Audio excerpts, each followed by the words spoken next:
Hi guys, and welcome back to another episode of Podghost with me, Yazz. And myself, Seff. I love that you see that. You get a bit more groovy you know, now. I find it weird, like introducing yourself. I'm not gonna lie sometimes. So next time I'll do it. Yeah. So guys, you know what? We finally done it. It's been a few weeks. We've been after this special guest of ours. So we'd like to call a no more time wasting, Mr. Dapper Laughs. Thank you, Dan. We would be saying hello, but we are quite far. Yeah, exactly. It's the biggest table I've ever seen.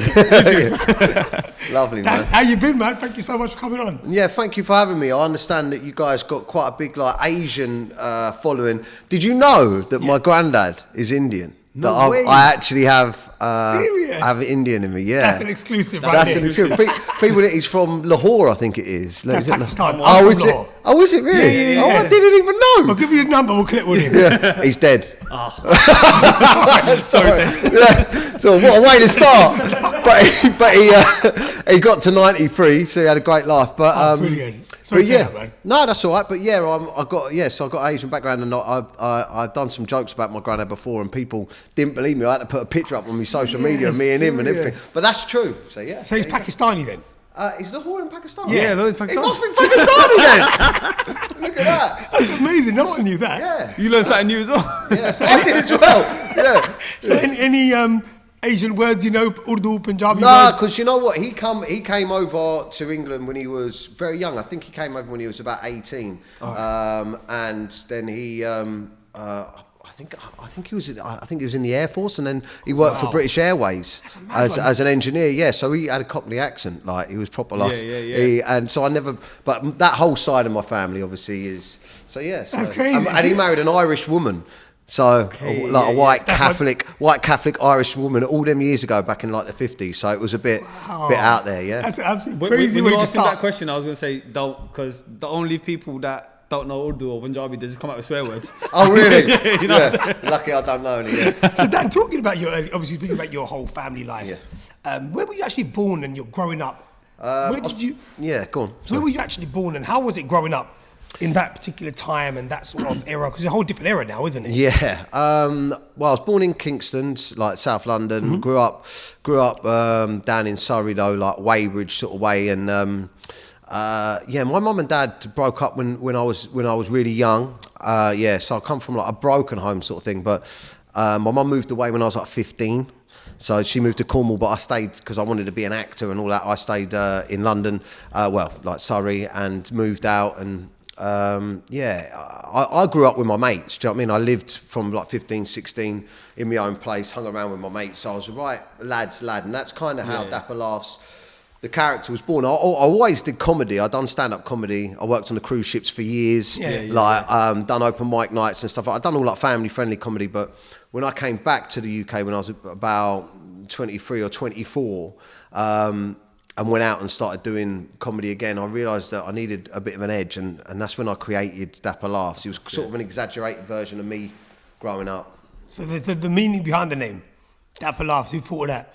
Well, that was actually because when I came back to the UK, I owned my own business. I opened my own estate agency, and I wanted to, one, really push the boundaries with the comedy, because I realised that sort of shock humour and controversial comedy was the stuff that was going viral. And two, I owned a business, so I didn't want. I wanted to like create an alter ego, create a character, Keep them separate. Yeah. And Dapper, because I'm good looking, and Laughs because I'm funny. Do you know what I mean? Love it.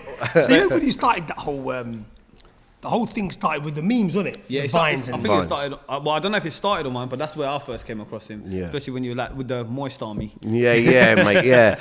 I mean, it's mad now. It's cringy looking back on it now. But yeah, I was creating. I took my jokes and turned them into video format. Yeah. I think I was one of the first comedians to sort of blow up in the UK, really, like on social media platforms, back when it was Vine, and then it went from Vine to Facebook. I was one of the first to get 1 million on Facebook, I think. Yeah, you were, yeah. And then that grew, and then Snapchat, and now Instagram, TikTok. So do you find it hard to keep up with everything now? Yeah, I mean, I'm getting old. It's a bit embarrassing now. You feel a bit weird on TikTok making videos, but yeah, you know, my comedy's evolved over the years. What I found funny, I mean, this is the thing about being like a social media influencer, I guess, or a comedian for so long. is that, you know, you grow up and so does your audience if they stick with you, you know. Absolutely, absolutely that. Like, I when I first come across him, as I said, on Vine, like, I didn't even know him before that. Yeah, you're younger than me, so you would have been at school, wouldn't you? So I'm like, what, 10 years younger than you lot? Just like, put it out there. So I might look 10 years older. So when I was making jokes about moisture and moist, you was running around school going, moist. Yeah, no, literally. See? Don't say that, I was influencing them in a bad way. No, it was like 6 seconds videos. And I was like, oh, that's how you used to catch me in the videos. You know, six. So you see, back then, social media was, it's not like it is now. Every second person's a creator, or it feels like everyone's in the same pond now. But when you were doing it, it was more like, oh wow, you know, someone's gonna smash it, you know? And that stuff I thought at the time was a bit more, I think it was a bit more appreciated. I think now it's so in your face now, isn't it? Every second person's doing it. Yeah, I think now persistence can get you a following rather than talent. Agreed. Do you know 100%. what I mean? But also, you know, there's pros and cons to it, but I think, you know, also it gives the average everyday person the opportunity to make something of themselves online. You know, you've got no excuse. You don't have to be trained as a comedian or a comedy writer now to make funny videos. But I think the main problem that I see, and sorry to go on a tangent, but the main problem that I see with social media now is when you have a massive audience, like some of the massive influencers, you do have a responsibility of what you say. You know, I learned that the hard way. Do you know what I mean? Yeah. You know, it's very hard to mature in front of the world. Do you know what I mean? Like to learn. Yeah, real talk, man. To learn, because the problem is the world isn't very forgiving. Do you know what I mean? Like we like people now will still judge me on stuff I said in the past. Of course, even though we've all said dumb stuff growing up, right? Yeah, do you know what I mean? exactly, And it's very difficult. So just beware. Anyone that's thinking of becoming, you know, famous online, you got to learn. On top of that as well, it's like you move, as we were talking about, different generations, different eras. Yeah. So what was funny then and could be said then, now it's like 100%. you're walking on eggshells. 100%. You know, like even when I watch Family Guy episodes and that back in the day, it's like, wow, that kind of stuff, you cannot say that. Mate, now. it's changing. It's changing weekly. Do you know exactly, what I mean? exactly. It's crazy. You know, the thing is, it's so weird how they kicked out everything. Yeah. They're so strong with all this stuff. But look at simple things like racism in football or racism. That's something that they haven't still managed to kick out. But all the things that are not really like screwing people over for something they say, they're so strict on that. I think, like, look, I think that what I think social media has done really is shown the world the sort of the kind of dark things that we joke about between ourselves, you know. It shows the world, you know, it can show you your real personality. It can show the world your real personality. And look, sometimes we've got to be fucking educated on our thoughts and our beliefs, you know. What I thought I was saying back in the day about running around chasing girls and trying to shag them and stuff was hilarious till I had 2 daughters. You know what I'm saying? Now I'm like, now I watch them videos back and think, if he ever come around my house, I'd chin him. Do you know what I mean? But I had to learn, right? And sometimes holding the mirror up, it may be the whole world telling you, and then it's hard to hear. But I mean, we're seeing it at the moment with a very famous YouTuber and some of the stuff that he said this week. And we're saying, and like, look, whether or not you think that he's racist or anything like that, the truth is he should know better, especially being on that platform and having that. He should know better, just purely because you have millions and millions of young lads that are listening to you. Now he's done his apology. I just seen it come out. He's done his apology and he's going around and trying to educate himself. That's going to be a tough pill for him to swallow. Very embarrassing and stuff like that. Of course. At least he's trying to show. But the truth of it is, you know, sometimes you just got to get educated publicly to learn. Do you think also it plays a little part in the management side as well? Like, do you think that should have been released anyways in the first place? Well, that from a business perspective, the first thing I was thinking is, who's he got around him that's putting that out, and who around him isn't stopping the filming and going, you know, we should have cut that bit out. Because trust me, I still say stupid stuff now. I always will. It's just the way I am. My ADHD means that what comes out of my mouth sometimes I haven't thought about firstly, but there is normally someone there that will be like, mate, of course, what you're doing. Do you know what I mean? So you can't knock people for making mistakes, but it's you know, you get to a certain point in your career and you think you'd know. Especially with, like you just said, especially with KSI, the following he has, he's been doing this for years now. You know, it's not like he's just blown overnight. He's been doing this for years, and I think the actual reason, I don't think he's a racist. If I was to be honest, I ain't gonna lie because it's a podcast, and he's not a racist. I think what it is, because the whole BLM movement, and the whole, that side of things gets a lot more coverage. When you say the N-word, you're in trouble. If you say, anything negative on that side, you get annihilated. But when it comes to Asians and Pakistanis and Indians, what was the last time there was a big high-profile case of someone being called the P-word? It doesn't happen. I think that's why I think everyone thinks it's all right to maybe use that word. Yeah, I think what it is getting when you get too comfortable throwing that around. Yeah. And you can have Asian friends. I mean, I've got Asian friends, and in fact, I've been called it before. When I've had, when I was younger, and people would come to my birthday parties and they'd see my granddad, they'd be like, "What's that guy doing here?" Yeah. Do you know what I mean? What's that? Exactly. Yeah, what's that guy doing here? Like, I'm like, no, it's like so. But I've had it before. But if people feel comfortable saying it, that's one thing. But it's just stupid. And the thing is, there was more people on the panel. It weren't just KSI. There were so many people on the panel. Not one of them said, not initially anyway. Yeah. They were laughing about it. That should have been, at the time, someone should have said, come on, man, there's no need for that. Whether you're friends or not, if he had made an issue out of that, maybe they wouldn't have even released it. Yeah. Because the whole episode would have gone into dispute a little bit. You shouldn't be egging someone on. Nah. And but in the beginning, you did see, there was another YouTuber on there, Chunks. Yeah. He did say, Rod, can't you see what word you can make out of that? And then everyone was like, no, I think he even said it himself. No, you can't make that. To be fair, I'm not seeing the full clip. I just saw the clip. No, I'm just saying, they did generally say you generally speaking, you got a panel full of so many people. There should have been someone on that who said, guys, come on. 100%. That's a bit But look, listen, I think, look, what's going to happen is there's going to be a pile on. There's going to be mob culture that are going to pile on to him, and that is punishment enough. Trust me, he said something stupid. He's going to feel that. He's going to be getting it from all angles. He's going to have to learn the hard way. People won't forget, man. People will be. I mean, I look at some of the stuff now on his tweets and stuff like that, and people are like, "Oh yeah, this and oh yeah, that." He's going to have to deal with that for long enough. So trust me, he's going to learn. Yeah, of course, exactly. Like for example, on a personal perspective, my little nephews absolutely love the guy. Yeah. And do you think that will change? I've not spoken to them since. Do you think that might change their perception? Of course it will. Oh yeah. Because they're going to think, "Oh my God, you know what, Uncle? Mum, Yazz." Yeah. What they said, I'm like, "Oh my God." I wouldn't even know what to say to her because they look up to him so much, and they think that he's. They made such a fundamental error, man. But look, like I said, I don't think he's a racist. You have to forgive and forget. I think the thing is, like you said before, someone makes a mistake and they repent and they're asking you for forgiveness, or the fans or the followers. I think people should find it in their hearts to think, you know what? He made a mistake. Honest mistake. Yeah, I agree. I agree. Because listen, you got to be careful as well what you say. Like, not on the other side of things. You got to be careful pointing the finger and going, no, hold on a second. He said that he should never be forgiven, because you got to have a look at yourself. Of course. Do you know what I mean? And that's something that I learned. I had to take my ego out of the dumb stuff I said, because I said some stuff that really hurt some people as well. Course, that hurt. But the thing is, the stuff that I said that upset people was stuff that I'd never been affected by. So I don't, you have no connection with it. Yeah, I don't really have a connection with it. It was far away to me, but to other people, it stuck with them. Yeah. And it's all right losing everything, or to a certain extent, it's all right being punished and da-da-da-da.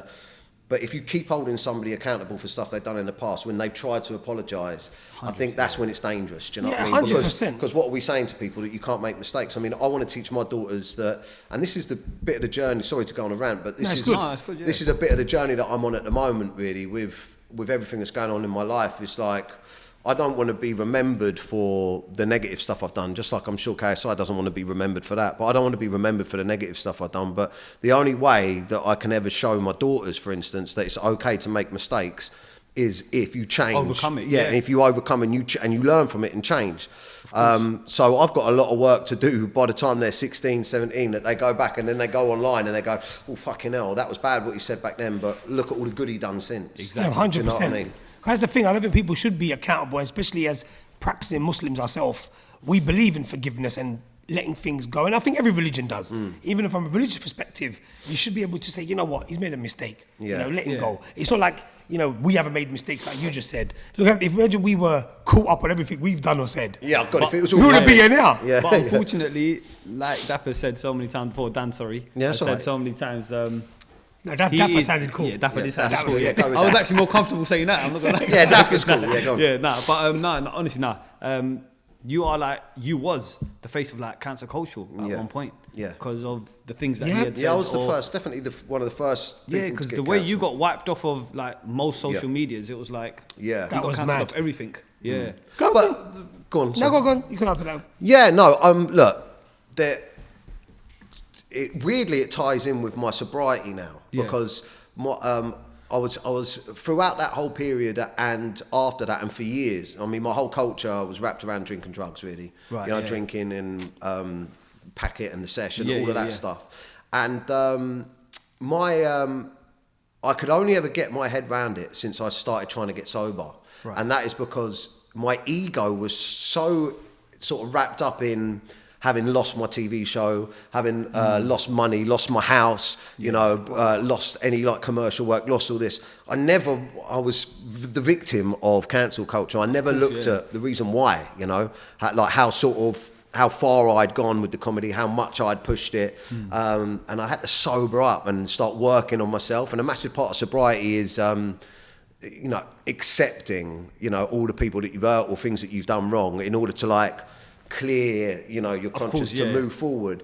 And, I sobered up and look back on it and I'm like, I was a knobhead back then, and rightly so. It was harsh, don't get me wrong, it was another level of cancelled. It was harsh and it's been 10 years since now I'm starting to go on tour again and I'm starting to, I'm doing TV work and making films and stuff, but I mean 10 years. That's a long time. Do you know what I mean? Yeah. But, I had to learn, and it was only probably up to a year and a half ago where I think I truly deserved another chance at it. No, but I mean, respect to 10 years ago being That's what I cancelled was and you just gonna still say. continued with it. I was just going to say that to think you still, Yeah. to have that whole passion and that drive even after all that negative, and not with you, it was all the tabloids, it was the news, it was quite big. It was, sometimes you get tarnished on social media. There's a post that goes up, but with you, it was the whole, it was like the whole nation, the papers, the newspapers, the internet, everything was on your case. And for you to come out of that as strong as you are, and I'm sure that's what I want to go into next, to say, how was that time when you were going through that, which people don't know about? Because obviously, with you guys being on the front row, or the front line, I'd say, there's always a side behind it no one sees. The depression. You've been quite open about it, the drinking, and there was another article I read that you actually contemplated your own life at one point. Yeah, I mean, for me, it was twofold because there's a lot of, it's a complex thing getting cancelled because the sheer embarrassment is hell. You build up a massive platform, millions of followers, you're on TV and it's like you're flaunting it, I've made it. And then you can't walk down the street, and look people in the eyes and think, fucking hell, they know I'm fucked. Yeah. And it's a deep shame, right? So there's that side of it, and not really being for men it's very difficult to accept that we've done wrong. Do you know what I mean? It's hard. So, but the other aspect of it was the financial loss that hit me hard. Do you know what I mean? Not being able to work really affected my mental health. But then my father died at the same time. I went on Newsnight to sort of try and end the fucking press because they were going to my mum's work. They were at my house. They were hounding me. It was like 2-3 articles a day for like a year. It was intense. My social media was just.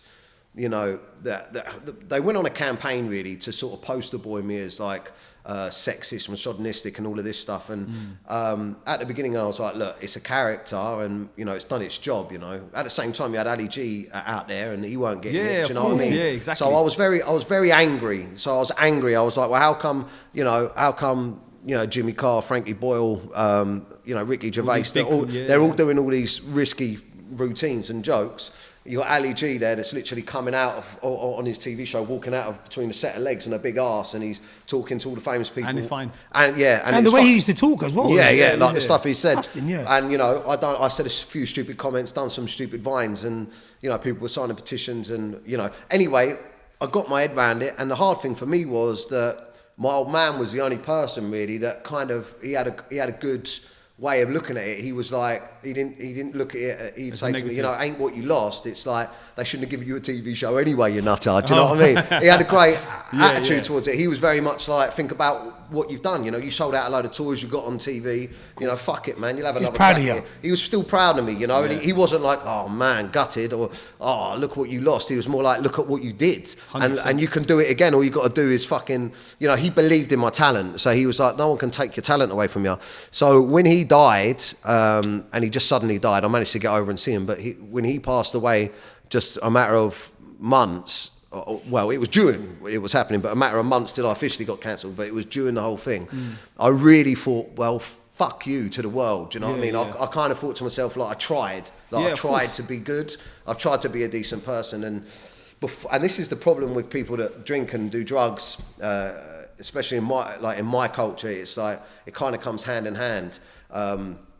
I think with like white working class men that, you know, the football or the pub or whatever, the drugs come in. And this is the problem. When it's all well and good you having a few bumps and a few beers and all that, when everything's going all right, do you know what I mean? But it's when you're at your low. When something really bad happens, if you use drink and drugs to comfort yourself anyway, when something really bad happens in your life and you revert to it and you hit it hard, it can very quickly get out of control. And that's what happened for me. So it was tough. Yeah, it was tough. So that whole year was, because when I was reading it, obviously not everything you read online is true, but it's like, I was speaking about it to Yazz earlier as well. It's like, it's not nice when you sometimes type in certain people's names and only thing you see is just negative things. Yeah, it's hard, mate. They just literally put up your whole 2014. Yeah, I still can't. Remember. It's so true, because he goes to me, because obviously I've known about you for a while now, and my friend who told me about you as well, he goes, look, I can get him on, you know, show and speak to him well, so thank you to the brother. I said to Seff, Seff was like, Yazz, you know what? There's nothing written about the poor guy that's good. Yeah. And it's really out of order, because I've always spoken to you now. You're a lovely chap. And to think that the way they're portraying you in the media, it's really, really out of order. Yeah, I think, I'm just going to move this forward. Yeah, I think I think the reason why that happens is because there's a lot of, and it annoys me, there's a lot of journalists out there that they're on missions, right? So say, for instance, they're feminists or they're anti-lad culture or, you know, whatever it is that they're working on, or publications even. Yeah, something totally against what you believe. Or, and you can find a scapegoat for that. You're going to run with it as hard as you can. And also, you've got to remember how we work in the media, right? Hashtag trending. If I'm trending, if I'm talking, then you're writing about it. And look, like I said, I got years and years and years of negative press to work on, and the only way you can do that is with genuine good stuff. Do you know what I mean? So that's why I got a podcast now about, you know, sobriety. Before I saw you, I was at a men's mental health thing, talking to them, and I just think to myself, look, what the only good thing that can come from years of alcohol and drug abuse and being near suicidal and having mental health problems and making mistakes, the only good thing that comes from that is talking about it and talking about how I've overcome it. Yeah. Because I'm happy now. Do you know what I mean? Congrats, bro. You've done really well, man. Yeah, no, thank you, man. And you also opened up a page on Facebook, I saw. Mate, is it? Yeah, that's something that I'm really proud about, and that was just because I've been talking openly for years about what I'm going through, just because I think Instagram, you know, I got like supercar, nice house, and all that stuff, and very much I was putting that stuff out. And, you deserve it, man. Yeah, thank you. But I was putting that stuff out, and the reaction to that sometimes it's good and bad, because there's people out there struggling, right? And I learned very quickly that we have, I think, an obligation on social media to show, if you're going to show your life, to show your real life, man. Don't just show, because it ain't real, just it's not all glitz and having a Rolex and a nice car and all that. Subsequently, actually, I got rid of a lot of it, because when I went sober, my ego, like you realise how much of an ego you've got, because when you're drunk and you don't realise, because you don't have the clarity. But when I sobered up, I was like, what the fuck am I doing with this watch and this car and all this? Like, you know, I should be putting it into this or doing that or fucking, do you know what I mean? Of course, 100%. It's like you sober up to life. But my point is that I started thinking, no, I want to show what I'm going through as well. I want to show other lads out there that, you know, if you are having a session at the weekend and it's causing problems at home, that you can reevaluate it if you do suffer with mental health problems, blah, blah. And from that, I got a lot of DMs, and I just didn't have the confidence to talk to people about their problems, because I'm not qualified. So that's why I set up the group. Brilliant. And it's brilliant. It's like it's a forum called Men and Their Emotions. It's just a Facebook group, but lads can post on there anonymously from anything, from like just being annoyed with their missus or not being able to see their kids or gambling addictions or any problem you got. You can post on it, and my moderators let it through, and then lads just weigh in and help, and it's just men talking to men. It's brilliant. I mean, it's a brilliant idea, nice, man. I really do like that. Yeah, because you know, some people they don't have the platform or the confidence to even speak about things, and I always think as men, that's something that we tend to hide. probably not. We don't feel like you said, the ego kicks in. The masculinity in it. Yeah. Me personally, I speak about my problems. Whether it's my partner, whether it's my friends. I'm not one of them people that will hold back. But a lot of people do hold that. I think when they do hold it, it gets to a point where they just break. Yeah, and I think that because we don't talk, we think we're alone. We think like whatever you're going through, like if it's in your nut, in your head, and you're at home, you're like, oh, this is getting me down, I wish I could do that. If you knew that other people or someone said the same thing, you'd be a little bit like, oh, right, okay, cool, it ain't that bad, man. He's on the same thing, he's going through the same thing. Yeah. And I think that's why that forum's good, is there might be people in there's like 36,000 lads in there, but some of them may never comment on it, but they'll read it and go, oh man, we're all we're all going through it. And that's what I like about it, you know what I mean? Like I write in there, I write in there, all the time, about when it comes to the weekend and I'm thinking about the sesh, or I'm thinking about drinking. And like how now, I'm right into my my mental awareness and overcoming, like positive thinking and what you can achieve if you get your mind right, but also like I create characters around it. I've got a character called the Sesh Gremlin, and it's like this character that appears every time that I want to get on the packet or whatever, and he's like, come on, he calls me he calls me a sausage. He's like, hello you little sausage. And he's like, come on. And it's always like something will trigger me, like we're going on holiday, my missus would be the suitcase, I'm like, what? He's like, you got a packet? And then it'd be like, packet? She wants you to do packet. So but it comes from real life, right? But I'll write about it in there as well. Out of my comedy, I'll say like, look, I can hear the idea, the triggers are coming, because the weekend will come, and if it's been a hard week, if it used to be a hard week, I'm like, I'm getting smashed, I'm going to get on it. But if it had been a good week and I've made some money or I'm celebrating, I'm going to get smashed, I'm going to get on it. Whatever it was I'm getting smashed, I'm getting on it. So now I can identify that thing and realise that that's not me talking, that's the addiction or the trauma. 100%. Do you know what I mean? Yeah. So I'm learning about this stuff and then sharing it, and I think that's important. That's brilliant. I think that's more like it goes down to community work, don't it? Yeah, definitely. 100%. Because you've been through it, and I'm sure a lot of them look up to you as well. And that's why it's got such a large number of members you've joined on there. Because I always think people like yourself have got a great following. You can create so much awareness on these situations, more than maybe we'd like to do it. Even if we wanted to do it, we get somewhere, but it wouldn't be the way you guys have that. Using your platform for a positive reason. Yeah. And I know that's credit to you, man. I love the way you're going about your business. So especially even coming out of comedy, you've done so well for yourself as well. Yeah. Like you've made a lot of money and everything as well. Yeah. Yeah. Well, I believe I'm like a businessman first. Do you know what I mean? Yeah. But last year, when I got sober, the first time I tried to get sober, I failed at it. And the second time, and when you try and go sober and you think you can go back to drinking and then it all kicks off again in a negative way, you realise you've got a problem and it's hard to deal with, right? So that when I got sober this time and began my journey, I very much believed in karma. I thought to myself, I need to keep my karma sweet, man, because if anything fucking bad happens, it might send me the wrong way. So I'd made lots of businesses, loads of businesses through my social media, loads of money through the social media. Yeah. And at the beginning of this year, I thought to myself, right, this year, really, try and fucking use it for something else, use it for good. Yeah. Like, do you know what I mean? Of course, yeah. Try it, do you know what I mean? Just try it. And honestly, since I've been doing that, more positive stuff's happened to me than in the last fucking 10 years. So it's just proof, man. It's your mindset, isn't it? You set your own. Even, you talk about business and stuff. Is that something that you're doing away from your whole entertainment side of things? Have you got involved with a few ventures? Yeah, I mean, so originally, my thinking was always very much my audience, my demographic. Yeah. All my businesses were associated around my demographic. So, like drinking, I had a beer. Yeah. I had a through lockdown, actually, the first lockdown, and that I had a keg of beer. It was called a Barrel of Laughs, Dapper Laughs, Barrel of Laughs. Yeah. And we sold 20, about 15,000 kegs. That was great, but then I went sober. My business partner was like, what the fuck are you doing? But, and then nightclub, I've got a nightclub in Clapham called Lit Nightclub, and that's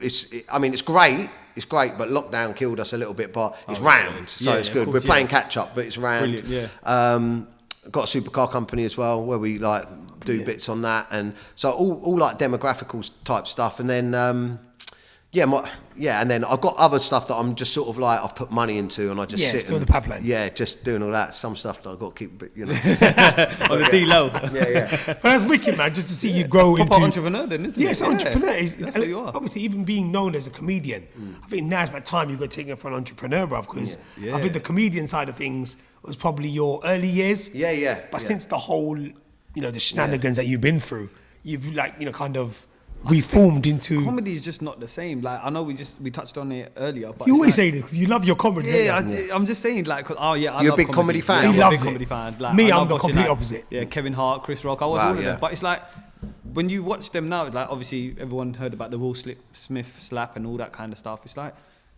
in comedy, I remember comedy even though I'm younger than you. Like, it's just more of the fact of. Can you stop mentioning you're younger than us? We We got it the first time. It's like we get it.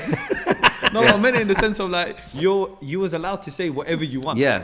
And it's just comedy. It's just making people laugh. I think it's tough, and the landscape of comedy has changed for the worst. Yeah. Even watching Chris Rock's special the other day on Will Smith, he was nowhere near as funny as he used to be. Exactly. And what happened with Chris Rock and Will Smith was so dangerous and so damaging to the comedy world, because that sent a message out to everyone that if you go to a comedy club and someone says a joke you don't like, you can get up and slap them. Exactly. Do you know what I mean? Or that the pure fact that you're offended matters. It don't matter. It doesn't matter. Exactly. It don't matter. If I say, I believe that the where the line is, and this is what it is, and it has changed, and it has changed rightly so to a certain extent, is that as long as there's no malice in what you're saying. So if you're saying something that's derogatory to someone, and I've been, I used to punch down with my jokes a lot. Do you know what I mean? Like ginger people, or whatever, right? It was just a way that I did comedy, and you learn and you evolve. But if you're being derogatory to people, or there's malice in it, then I think you should check yourself. But it's so hard to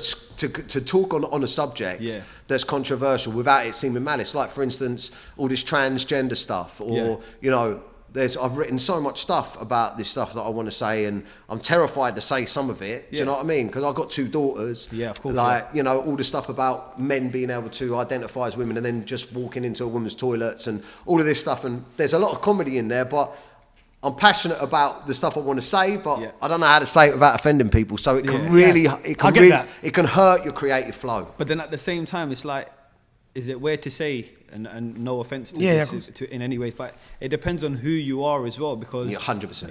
If I was to say it, I'd get ruined, for example, because I'm just a normal guy. But then if someone like Chris Rock or someone bigger than you was to say it, it's perfectly fine. That is such a powerful point, mate, because have a look at, if you look at Jimmy Carr when his Netflix special come out, he started with rape jokes, right? Do you know what I mean? And it was I almost watched it and felt like I can do that. Well, no, I watched it. I did do that, but I got cancelled. Yeah, I watched it and I was very much like, because he even joked about being cancelled in it for the rape jokes, and I didn't know if that was like a nod sort of thing to, because I was famously cancelled for a rape joke. It wasn't even a rape joke, it was a comment. It was something that I'd said. I repeated what a woman had said in the audience off the back of an article about my TV show being an almanac for rape. That's what they said. That's why I was even talking about it. But as you can tell, I'm still fucking reared up about it. But you can become too big for cancel culture. I mean, do you really, are they going to go after Ricky Gervais? What are they going to be able to achieve by that? Yeah. What if they're like, right, petition to cancel him? Well, do you think that the venues are going to not take hundreds of thousands of pounds in ticket revenue because you want to cancel them? But if little old me pops along and I'm selling a few thousand tickets here and there, they'll be like, no worries. We'll get rid of him. Yeah, but it's a bit similar to what we just said about Will Smith. What happened to him? He slapped someone on live TV. Is it because he's Will Smith? Basically, yeah. Yeah, I mean, he had to do his time in the doghouse, but but who did that here? It's GBH, right? Yeah, of course. Yeah, prison. Of course, You're looking at prison. Why was he not sent to prison? Yeah, I've always said that rich and famous people have a complete different set of laws. Yeah, of course. Imagine if I'd done that. Oh, yeah. Handcuffed straight away. Yeah, because look, you got cancelled for something that you really repeated someone say. They didn't give you a second chance. No. They didn't ask for your opinion. I was written off. Do you know what I mean? I was written. And in fact, now I'm going on tour again next year. Brilliant. Again, through my sobriety, through the promoters seeing what I'm doing, Yeah. work like that, they come back and they're giving me another crack at it. 23 dates. We've almost sold them out already, like a year later. Brilliant. It's unreal, you know. And I'm not very religious. I don't know if I'm religious or not, but I kind of like, I want to thank whoever's keeping an eye on me for the followers sticking with me, and like, because the promoter's like, what do you reckon you'll be able to sell a tour? And obviously I'm just like, yeah, man, like they love me. Do you know what I mean? They're with me, they've been on my journey, but I'm like, oh my God, I hope they are on my journey. I hope they are there. And then it didn't sell and it's gone. And it's a beautiful thing, but I can't remember why I started. What was we were talking about? I can't remember now. No, you were talking about how it was, how thankful you are as well. At the same time, it's like karma. You said you don't know if you believe in... just got swept up there. No, because I still can't believe that it's... I'm like just thinking to myself, we're like 70%, 75% sold out. And I was just thinking to myself, it's only been like a week since we launched it, and it's in a year. So, you know, just then when I was going, you know, I don't know if I'm religious, and it did make me think, like, who do I thank for that? But anyway, maybe it's my dad. Maybe it's my dad. We always believe in, obviously, Allah, like, God. We always believe in God that looks down at people, especially when we also believe if you've had such a rough time, we always believe there's always light at the end of the tunnel, man. Yeah. And with you, I feel like this is maybe a second chance for you. Yeah. And even though I think it lasted long, it's been a decade, man. Yeah. A full decade of being... Yeah, but also I think I wasn't ready for, you know, I don't know how to, you know, like you either live in light or darkness. I don't know how to put it, but like you're either a positive force or a negative force. And although I thought I was doing positive things all these years, you know, I wasn't, I was, but I wasn't truly being truly positive. I was still drinking, I was still using drugs, I was still not being a great husband, do you know what I mean? Giving my wife shit. I still wasn't being the best father I could. I had to stop, and you know, I've lost so many friends from going sober. You know, I don't even go out anymore. But I mean, it's a beautiful thing as well, because now I love being at home. Do you know what I mean? But I think that's the truth, man. If you're out there and you're struggling and you don't think you're getting a break, but you're doing bad things, then that might be it, man. Because I don't know if it's God, if it's Allah or anyone's God, or if it's my father or whatever. But it's definitely karma. It's definitely whatever it is. It's watching. 100%. You don't get away with nothing, man. Yeah. We always believe in anything you do, you think you might get away with it. Yeah. But there's always... It'll always come back around. It'll always come back around, Yeah. no matter what it is. So if you're not believing in faith, speaking about your trials and tribulations that you went through, I want to speak a bit about your partner, your missus. Yeah. It must have been very hard for her to see you go through all of that. Yeah, I think it was harder for her to stick with me through that. Do you know what I mean? I don't think either of us realised that I had a problem, because it was just me. Do you know what I mean? It was just lads. It's just when she met me. Got used to it, innit? Yeah, she was used to it, and I think on the point of our partners, lads, men out there, any men that are watching, I think that one of the biggest causes of suicide in men definitely is, you know, they're swept up in what they're doing, drink, drugs, like it was for me. They're swept up in it. Their woman gives them chance after chance. Then they have had enough and they leave with the kids, and they just get a taste of life without you, and then they don't go back. And then you realise that you're a mess, and then you try to sober up, and by then it's too late. And it's the grief or the shame and the loss that kills a lot of men. And I feel lucky and privileged that she gave me this next chance, you know what I mean? Because I pushed it really far. And she'd been with me through so much stuff, but that's really the message that I'm trying to get out there to lads out there, that if you're on the edge and you're pushing it, and your wife and your family is still with you, don't leave it too late, don't push it too far, because there's consequences. There's consequences, yeah. But yeah, just on that, yeah, she's had it tough, mate, and she's only just started trusting my path now, my power. Do you know what I mean? But she's stuck with me, mate. So it's brilliant, man. It's a beautiful thing. Because I always say your partners are someone, you know, they can stick with you for the good times. Yeah. But when this goes a bit rocky, and there's a rocky patch in everyone's life, isn't there? Yeah. And I mean, she stuck with me through the whole cancer. When she met me, she met me on tour. Do you know what I mean? She's a model. She come to do pictures and all that with the newspaper. Met me on tour on the way up, all the money, all the fame. And then when I lost it all, she stuck around. Then when my father died, I went right off the rails. And I actually, when she said she was pregnant, I couldn't handle it, and I distanced myself from her. We kind of broke up, and then when I was ready to sort my shit out and went back to her, she took me back, and then, you know what I mean, went through all of this. She stuck with me then my addictions got really out of control, and then she said, right, I'll stick with you, if you're going to go sober, and I did, and then I went back to it, and now I'm sober again. But this time it's different because I always felt like I was missing out from not drinking with my pals. Do you know what I mean? Yeah. But now I feel like I'm free from it. Brilliant. It's all about your perspective. But yeah, I love her to pieces, and look, she's happy now. She's putting it on me a bit now. So, you know what I mean? I'm like, yeah, she's back. Yeah. But exactly. At least the reason why I asked that, because I think behind every man there is a woman. Yeah, even with us two, 100%. Your partner becomes literally your rock, Yeah. especially the things you go through. In the society we live in today, you need a strong woman behind you. Yeah, definitely. And on top of that, it's like when they're basically supporting you, you feel more confident in what you're doing. Oh, yeah. You know what I mean? Like Yeah. someone, if imagine like right now, imagine I said, yeah, I'm about to do a podcast, and she's like, don't think it's for you. Yeah. And I still went ahead with it. While sitting there, I'll be thinking, Maybe this ain't for right. me. You'd want their approval right, before everyone. It's weird because I could get famous people's approval, and for me it won't mean nothing. Yeah, of course. unless like your wife or someone, Yeah, someone close to you, even if your boy says it to you, you'll be like, as long as Yazz said it to me, I'm good, I'm confident now. Yeah. You know what I'm saying? I think Reassurance. I think a lot of us men are struggling in relationships because it's really hard for us to I don't know what the word is, man. Like swallow our egos, but also communicate. I think with women, it's so hard, like to have like a real talk. Do you know what I mean? Yeah, to be your full self. Yeah, to like for instance, no filter. Yeah, for instance, now because I'm sober, I've got so much time on my hands, and I'm up like I get up like super early. I'm up at like 4:30 in the morning, and I'm boxing by like 5:30, 5:45. I'm in the gym boxing, and I come back like full of energy, and I'm like no hangovers and stuff. I got a lot of time to think,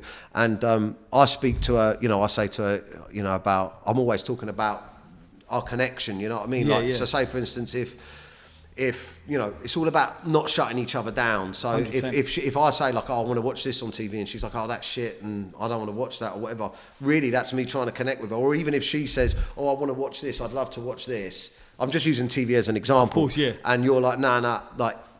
The way that we reach out to connect with each other, it's not always easy to see. Or if you say, I've had a hard day today, and she's like, well, mine's been harder, Yeah, of course. And I'm very in tune with that now, so I go, look, listen, and it's hard sometimes, because she's a northern woman, right? But I say, look, listen, this isn't a competition with us. I'm trying to connect with you. I'm very in tune with it. She hates it. She thinks I'm like a fucking guru. You know what I mean? And I'm like, let's think about what we're saying to each other. Or like if we're spending too much time on our phones, I'm very in tune with it. I'm working on the relationship, not just accepting. Of course, you have to always tune things. Compromise, innit? Yeah. 100%. 100%. I think that's where a lot of boys nowadays suffer, where they don't, and women as well, it's not just men. Yeah. They take the shit and just leave it. Yeah. They won't look to sort you out, or you to think like, you know what, this is it. This is who he is. There's no such thing as this is who he is. It's tough arguing with a woman though, man, because a lot of the time, and I've learned this as well, a lot of the time they can do something to upset you, you react, and then it's your reaction that's the argument. She'll say, well, hold on a second, why are you screaming and shouting and doing that? That's out of order, don't speak to me like that. You'd be like, hold on a second, can we just go back to why I reacted? No, you're not. That's irrelevant now. You're not allowed to. Not allowed to talk about that. My reaction to your action. It doesn't matter. That doesn't matter now. I might have crashed your car. I might have done your rims on your wheel, but you just shouted at me. You're like, fuck! How did we get there? Do you know what I mean? So they're so intelligent. They're more intelligent than us. That's what it is. Women, 100%. And they know how to push our buttons. That's the thing.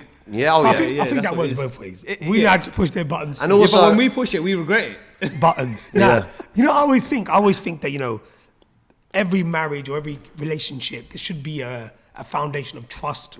I think the biggest word is trust. It's more than anything. And I think nowadays you can easily lose that. Yeah. With the amount of shit that's around, the amount of crap we see, things that we got access to. Yeah, man. Look, when we were younger, there was so much. It was such everything was so undercover. Yeah. All of a sudden now, it's all in your phone. Literally everything is in one device. Yeah. Whatever you want to do, whatever bad you want, it's all in the. It's in a phone, isn't it? Really, you can have a full-on relationship with someone on a phone. Yeah. And we were growing up, it was just like pages. Yeah. Webcam. Well, I was writing notes to girls at school. There you go. Know what I mean? Back in the day. He was, we were watching TV in black and white. This geezer don't know he's born, but no.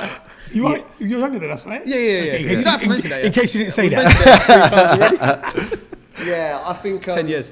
I think it is. I think that is tough, and I think also, I keep on I don't know if I'm slowly turning religious or not, because I everything that I'm learning about well-being at the moment, right? Everything that I'm learning about how to stay positive and how to change my mindset and everything like that, it all reverts back to goodness, right? To truly being good, to truly choosing the right thing, you know, to accepting your wrongs, and then that stuff, it feels so much like the stuff that is said in religion. It really does. 100%. It really does. And but for my culture, white working class man, do you know, religion's not.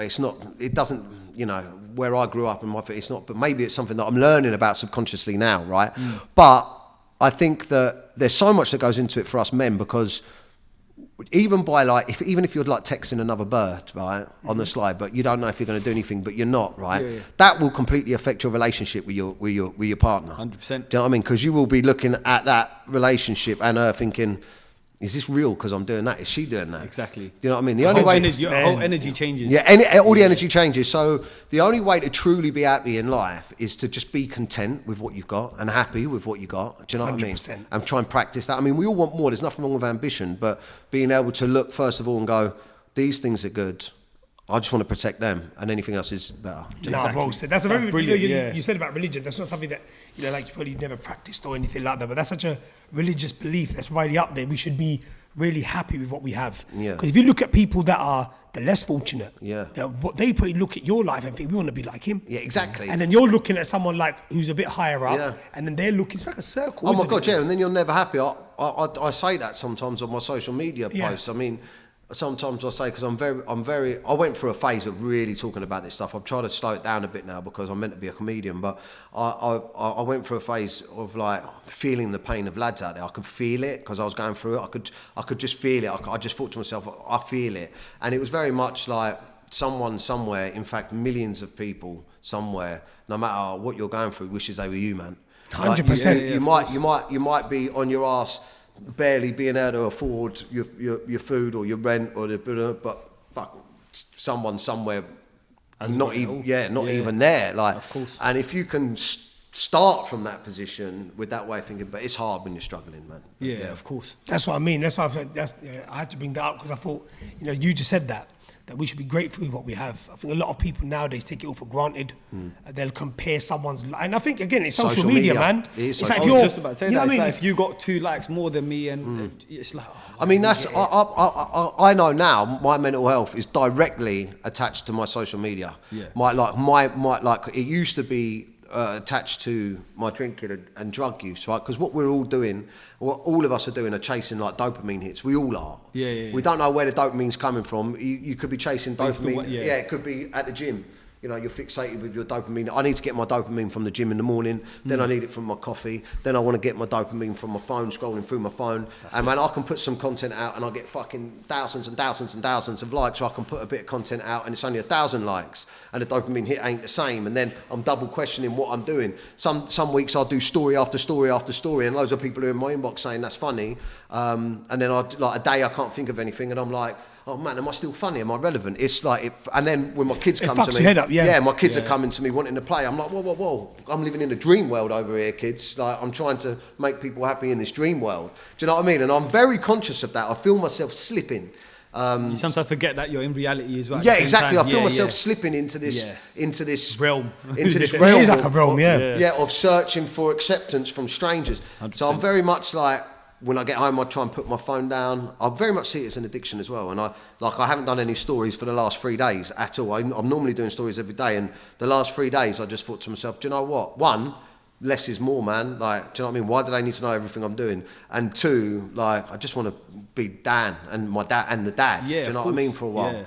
Yeah. And you can feel yourself like, it's almost like you're cold turkeying from the fucking dopamine. It's like a withdrawal symptom, isn't it? Yeah, so you've got to be very aware of where you're getting your dopamine from.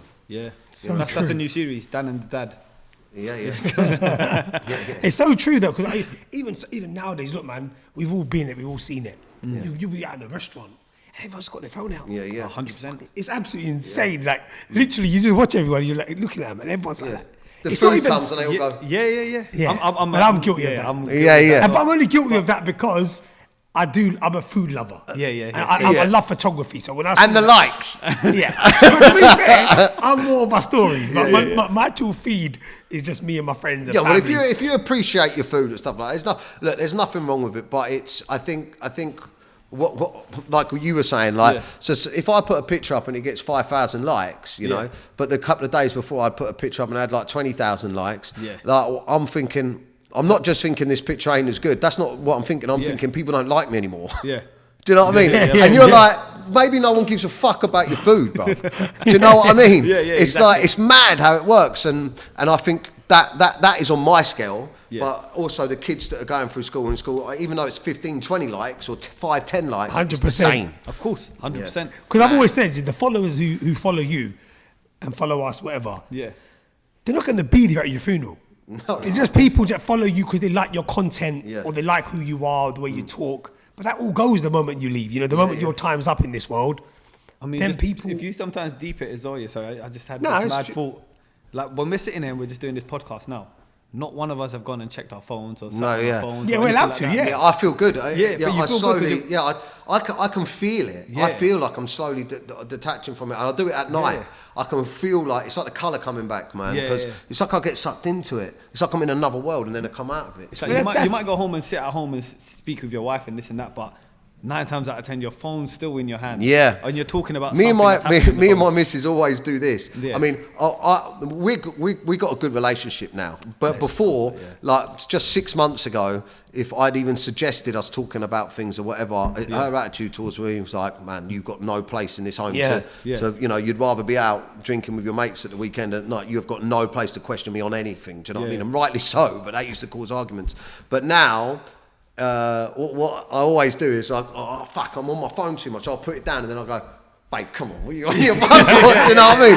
And she'll be, well, you've just fucking got off your. But now we check each other. Do you know what I mean? 100%. Like if the kids are running around in front of us, she'll be like, babe, come on, and I'll be like, okay, thanks, and then put it down. You know, so. Just be aware of it, I think, you know, it's like in everything in life, you have to have a balance, man. There should be a time you use it. Like, for example, I can safely say I very rarely will sit on social media and look at what people are doing. And that's not just me saying it. I'm not really interested in what people are doing. You post for yourself. This is my friends or someone I follow or someone who I'm really interested in. And mostly you're only interested in people you know. I like to see what you're doing with what you're eating or, you know, where you've gone to have a chill or whatever. Oh, he's having a nice day or he's done. Someone you don't know. Why would you, like, if you logically think about it, why would you want to see what they're doing? Well, if you logically think about it, if you're not there and you're not having the fun or nothing, you're just watching someone have a laugh. Well, I think it's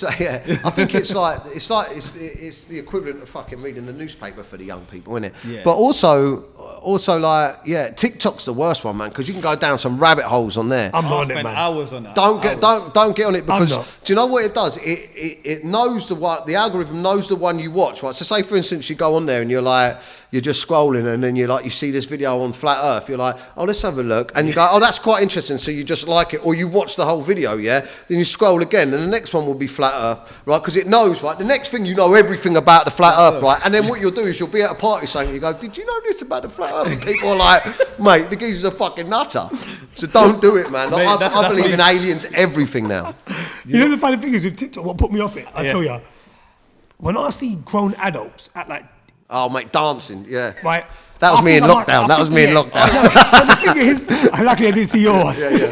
And what I did, right? I think the first time I saw the app, I just saw a bunch of like elder people just acting like kids. And I thought, I can never watch this. And since then, thank God for it, I've had a phobia of it. I just haven't ever got into TikTok, ever. Instagram's a different story. Instagram I think's a bit more, but with TikTok I think how stupid you are is how big you get. That's just my view on it. They are outrageous, Some stupid. of the things you see people doing on that, I just like, how do you even watch it? But then it doesn't come back.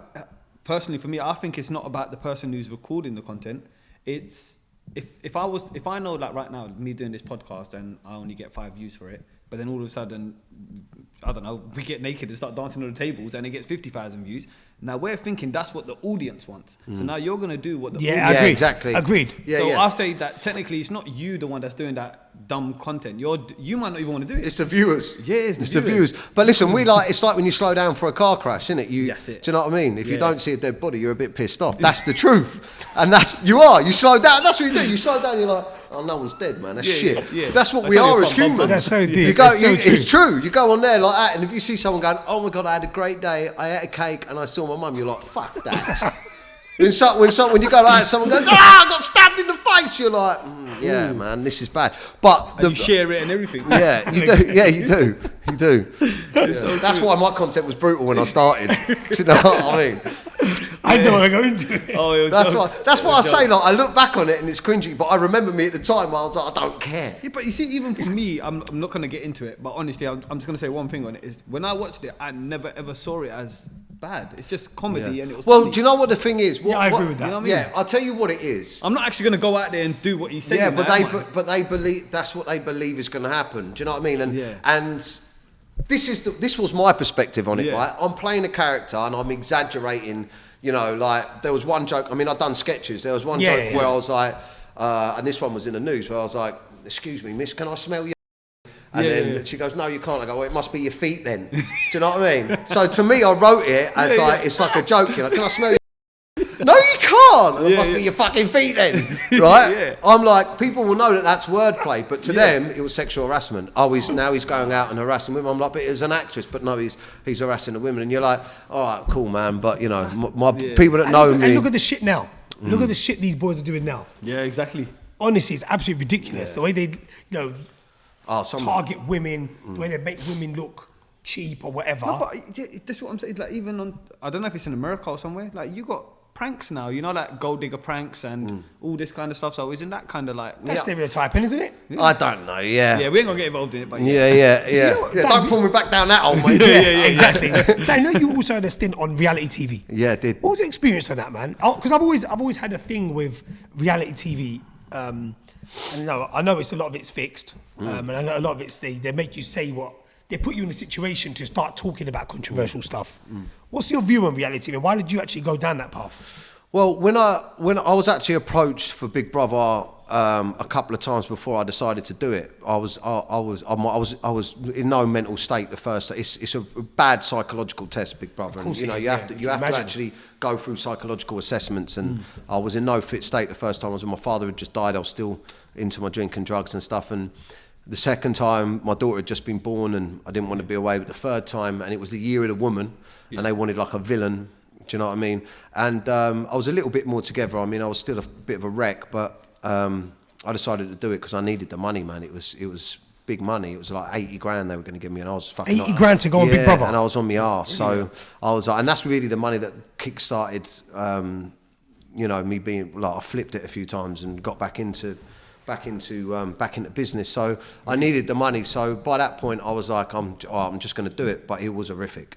It was one of the hardest things I've ever done. Yeah, the not having access to the outside world and how you're being perceived for me was really difficult because of everything I've been through. So once the doors shut and you were in there, it was like silence. It was like being in here. You don't see the cameras, right? You have no idea. Yeah, man, it's mad. You know where the cameras are. I mean, they got the little round ones that sort of move, but you know where the cameras, that you know that you're being filmed, but after a while you forget you're being filmed. And they do a lot of psychological stuff in there that plays with you. For instance, there's no clocks. You will never know what the time is. So you don't know if it's, you don't know if it's early in the morning or late at night. Or the only way you can tell is from outside. You got no clocks? No clocks in there, no access to the outside world. You're not allowed anything that stimulates you. Just in prison. It's a bit like that, except for you've got a clock in prison, isn't it? Except for better looking birds, but well, saying that, but no, and you're allowed no stimulation in it. You can't. There's no magazines, no books, no music, you're not even allowed chewing gum. You're not allowed to do anything that stimulates your mind, right? So you are just left to interact with the people in there. But what they will provide you on request.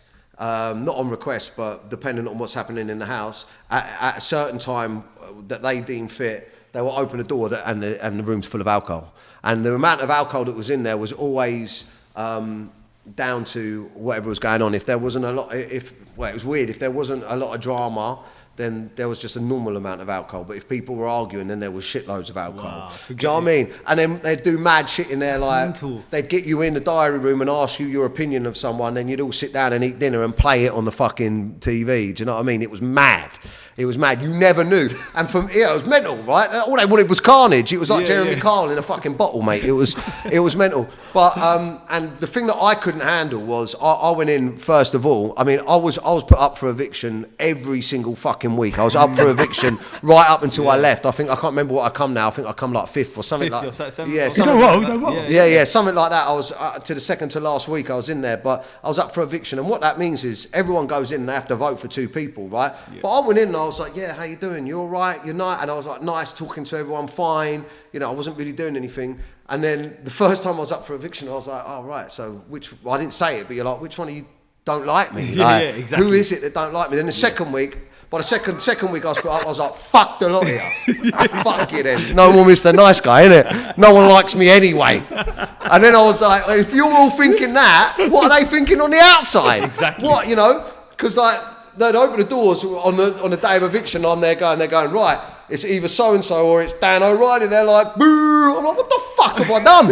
Exactly. Like, it's even worse because you're just being yourself. You're like, fucking hell. But but slowly throughout after about the second week when they said my name, they were cheering outside. Yeah. So that gave me peace of mind. But I was very much, because I got ADHD, I was very much in my own head the whole time. I was 24 hours a day for like 4 weeks, 3 or 4 weeks. I was just like, what's going on? What am I saying? What have I done? And, you know, I was getting pissed and waking up and not realising what I'd done. And, you know, oh my God, if I said this, and I said some dumb shit in there. So it was tough, man. With ADHD, do you overthink or is it something? Yeah, you overanalyse. You have a lot of different thoughts at once. Right. And you're like, you know, best way to describe it is like, I could be doing the washing up and then I'll be like, oh, do you know what would be a good idea right in the middle of doing this washing up is write an email. Do you know what I mean? Oh, okay, so you get pulled and you have to really focus, but also talking, saying before you thought about things is a big one for me, you know, especially if I've been drinking. Of course, He'll come out and straight away I go, nah. Like, for instance, I'll give you a funny example. What's his name? Well, I won't say who, but one of the lads that I was in there from, what's his name? Fucking hell. Anyway, Shane Lynch from Boyzone, right? I went and shaved all my beard off, right? Yeah. And I was sitting in like the lounge, and he come in and he saw me and he was like, oh. And I went, you got some? Because I thought he went in and he went like that. But he was saying, if you shave your beard. But he went like that. He goes, I went, what, have you got some? And he went, fuck, mate. And I was like, yeah, have you got a shaver? Oh, no, I've shaved my beard. It's all right. You're like, but luckily, like the producers, they obviously ain't fucking heavy duty drug addicts. So they were just like, it just never made the cut. Yeah. That would have been a good But for about 3 days, I was there going, fucking hell, mate. I can imagine. That would have been classic. That would have been absolutely hilarious if that come out. Exactly. Loads of stuff. But that's why I asked you about Big Brother, because you know the reality TV side of things, people get to see the real you. Yeah. And I think the fact they were probably booing you was probably because of the stereotype they had in before you'd gone in. Yeah. I mean, I said my agent at the time, great guy called Jason, he said to me, look, listen, you're going to get booed in. He said, but look, it's better getting booed in than getting booed out. Do you know what I mean? And I think that was a turning point for me with some people. Do you know what I mean? Because they realised that there was no malice in what I was saying. I was just a knob. Do you know what I mean? Yeah. I was a bit of a knob. And there was no malice. Like I'm not out there saying. You know, you're just being a lad, innit? Yeah, I'm just being a lad. Do you know what I mean? I fucking grew up on social media before we even knew what social media was. Exactly. And you know, but yeah, I mean, I could tell you some other stories, but I don't know what we're allowed to say on the podcast. You know what? I think it's been a great chat. Man. It's been fantastic. Yeah, exactly. You know when it's good when you finish smiling. Yeah. Honestly, that's why I thought we'd leave it on that. Yeah, it's a good thing you did. We all start bursting out. Yeah. But, you know, especially with the things we spoke about, it was a lot of deep, dark conversations. But having said that, thank you very much for coming on. Yeah, thank you. And good luck with all your future projects, future stuff, and take care, man. Definitely going to be coming out there as well. Yeah, thank you. Before you go, I just want to say, if you struggling with drinking drugs, come on my come and watch my podcast, Menace to Sobriety. Maybe you guys can tag it for me. We'll put a link in there. We'll put a link in the bottom. Yeah, and any lads that are struggling, Men and Their Emotions on Facebook, and I'm going on tour. come and see me. I'm Links as will be funny. below. I'm as funny as this on tour. But lads, thank you, man. I That was appreciate it, man. fun. Thank you, man. That was fun, Sick. man. Honestly. Thank you Really, very really much. good. So there you have it, guys. The legend himself, Mr. Dapper Laughs. So if you liked what you saw, make sure you like, comment, share, and subscribe. And hit the bell notification so you don't miss none of our uploads. So peace out, guys. Thank you very much. Love. Peace.